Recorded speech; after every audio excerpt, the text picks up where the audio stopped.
ভাই, আমি জানতে চাচ্ছিলাম ইসলাম ধর্মে ডিভোর্সের কি কি প্রকারভেদ আছে। বিয়ের ব্যাপারে বললাম না, ডিভোর্সে চলে এলাম। আমরা এখনো বিয়ের পদ্ধতি নিয়ে আলোচনা করিনি, তার আগে ডিভোর্স। এখন ডিভোর্সের কথা যদি বলতে হয়, ডিভোর্স অথবা তালাককে সাধারণত 5 ভাগে ভাগ করা যায়। 5টা ভাগ।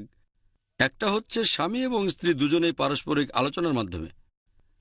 দ্বিতীয়টা হচ্ছে একতরফাভাবে স্বামী যখন তালাক দিচ্ছে।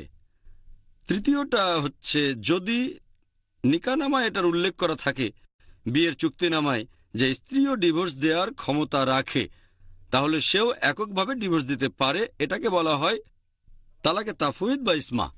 তবে নিকাহনামাতে উল্লেখ থাকতে হবে।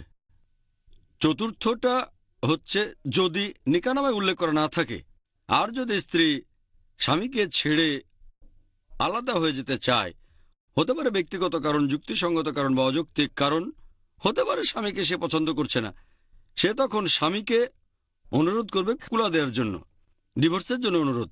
এটাকে বলা হয় কুলা। আর সর্বশেষ 5 নাম্বার, যদি স্বামী কুলা দিতে রাজি না হয় আর স্বামী তার সাথে খারাপ ব্যবহার করে অথবা স্ত্রীকে অধিকার না দেয়, তাহলে স্ত্রী কাজীর কাছে গিয়ে নিতে পারে নিকাহে ফাস্ক। নিকাহে ফাস্ক মানে বিয়ে বাতিল করে দেয়া। তাহলে এগুলোই হচ্ছে ডিভোর্স অথবা তালাকের 5টা প্রকারভেদ। কেউ শেষের দুটোকে এক করে দিয়ে বলে 4 প্রকার। তবে ইসলাম ধর্মে ডিভোর্স বা তালাক হতে পারে এরকম 5 প্রকারের। আশা করি উত্তরটা পেয়েছেন।